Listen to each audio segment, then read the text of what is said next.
It looks like the Ukraine-Russian war is now just basically a war against the civilian population. Ukraine hit a major thermal power plant in the city of Belgorod, knocking out one third of the city's power. It's basically, civilian population. And I saw one Russian expert, a guy named Mark Galeotti, University College of London. Power outage in Russian cities are not just a military problem, they're a political one. Putin needs to maintain the perception of control and stability. If ordinary Russians start facing rolling blackouts in major urban centers, the Kremlin's narrative of strength unravels. I know you and I have talked about the military realities of Ukraine and Russia. Russia they got more arms, they got more soldiers, they got more weapons.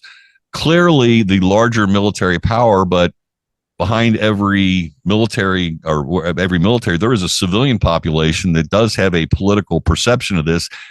What's your temperature reading on the Russian people? Their children are the ones that are dying in this conflict. I don't know that they are interested in, rebuilding the former Soviet Union's might. Putin obviously is. I mean, he would love to go back to the old days of the Eastern Bloc nations, but do they really have the Russian people? Do they feel like they have a dog in this fight, that it's worth all the money that's being and the lives that are lost in this conflict? First of all, let me start off with one of your secondary comments there about what Russia wants, because it's routinely repeated in the West, the things that you just mentioned there about what Russia wants. But when you listen to what the Russians actually say, they do not want a return to the Soviet Union. As a matter of fact, Dmitry Medvedev, again, just I think 48 hours ago, said it's ludicrous to suggest that we want to recreate anything. He said, why would Russia want to go and take over militarily a decrepit Europe, or, the people that are already having so much trouble economically? It would be nothing but a drain on our country. Well, you can add France to that, of course, or Germany, etc. Yes. He said, why would we want to add that headache to us? We gain nothing from it. We have no interest in it. And they don't have a military capacity capable of even doing it if they wanted to. So I think that's a first point. The second point is, and I know we would love to say that because of these increasing strikes, and they definitely are increasing in both quantity and effectiveness inside of Russia, and it is no kidding starting to cause some problems inside the country. But we want that to say that, oh, well, as soon as the people see this, then they'll lose confidence in Russia, and then it'll be like the U.S. and Vietnam, and they'll get tired of it, and then they'll quit. But I think that the much more likely outcome would be the exact opposite. That It's going to show the Russian people that Russia would say, I've been telling you from the beginning, this is the entire West waging war against us through the vehicle of Ukraine. And now then they're ramping this up. So we need to double down and increase our fight. There has been a lot of people, both in the military, openly have been saying this in some cases, that they're upset at Putin, not because he's waging the war, but because he's not waging the war hard enough. They're saying, forget about this nibbling stuff. We had this huge reserve. You said 300,000. Why are you not using it? So they're starting to get aggravated that he's not pushing hard enough. So we may find that if we push and this starts to have enough success, that it could perversely cause Russia to expand its offensive operation inside of Ukraine. And by the way, at the same time this is happening in Russia, it is happening on a much higher scale in Ukraine. And they are facing a dire situation, especially as we get into the winter months here, because so much of their oil infrastructure, their electric power generation capacity, their transportation system have all continued to take big hits, like last night with night before last with a 600 round shot from the air. So this is now expanding beyond just the front lines, but now it's really expanding into the strategic view as well on both sides. And this is what modern war looks like. Excellent analysis and excellent points you make in retort to my summary of where I think things are. Not where I think, right? Just where my perception of things are. So I have you, Daniel Davis. But let me ask you this. You and I talk about the relative strength, Russia versus Ukraine, ignoring the NATO forces that, if we bring them in, that's World War III. So ignoring that. Russians, of course, they're analysts, they're military folks. They can all have the same conversation, and they know full well what you and I have been talking about for weeks, if not months here. We have the military advantage. There's no way, maybe they say, that NATO is going to join in because nobody wants World War III. There's no way they could, even if they wanted to, because they lack the military hardware and warm bodies to put uniforms on. Their financial problems are overwhelming. Again, going back to the brief comments about Germany and France, they're falling apart economically. So to fund, sustain, and continue to be a threat, you have to actually be a threat. And I think it's, paper tiger kind of stuff. Russia's calling the bluff, right?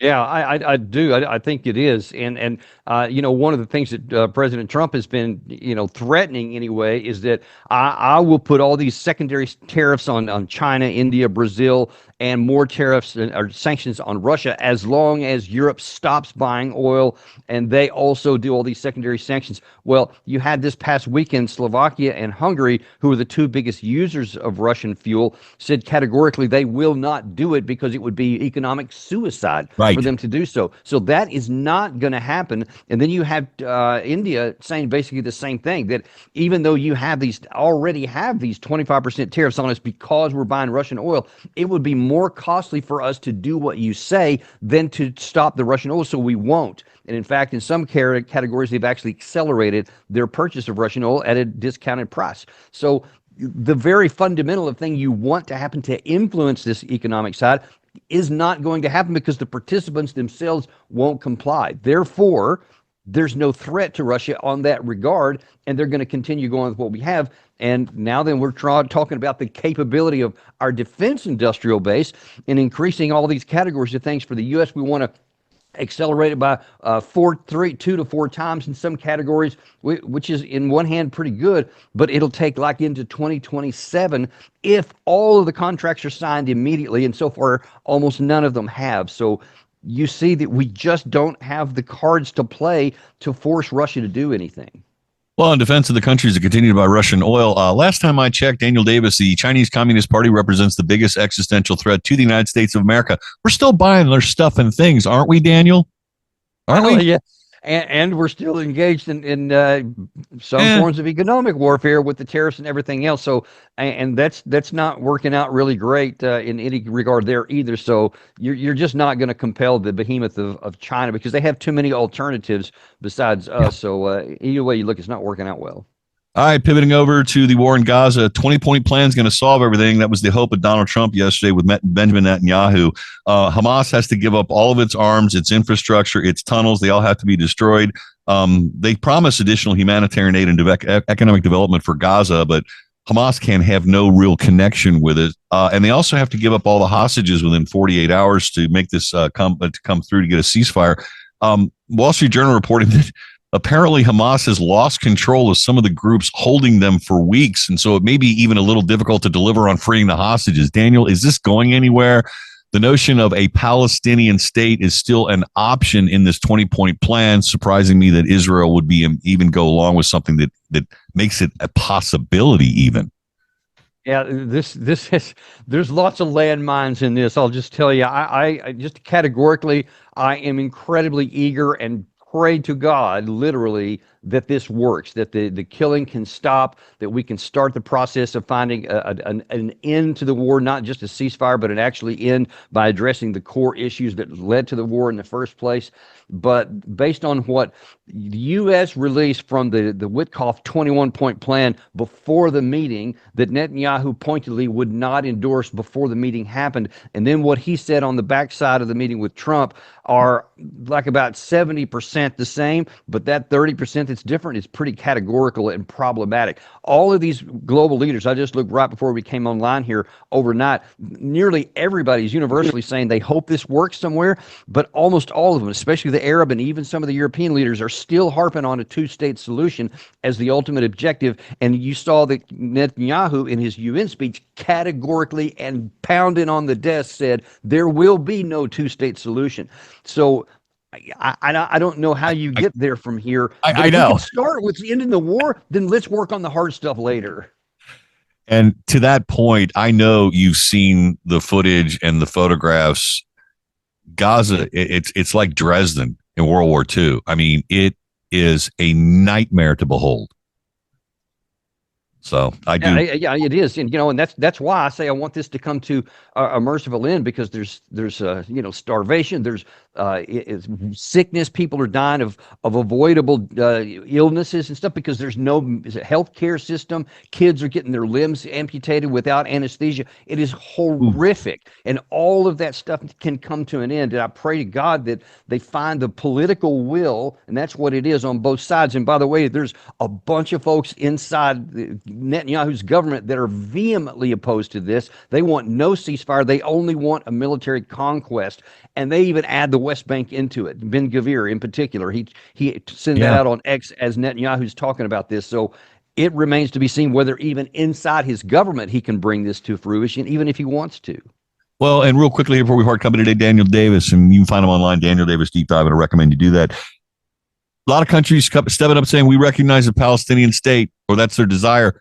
Has anybody picked out where geographically this is supposed to land, and where the Palestinian state's supposed to go if you ended up with a two-state solution, Daniel Davis?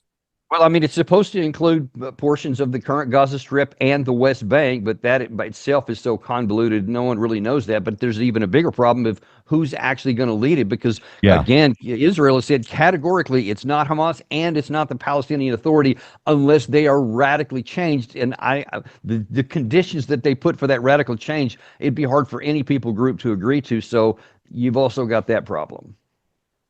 Hey, bring in the UN. They'll solve the problem, Daniel Davis. Yeah, let's bring in the guy. That'll be easy, because all they got to do is just, because they got such a good track record. Put their blue hats on and start running things. Sure.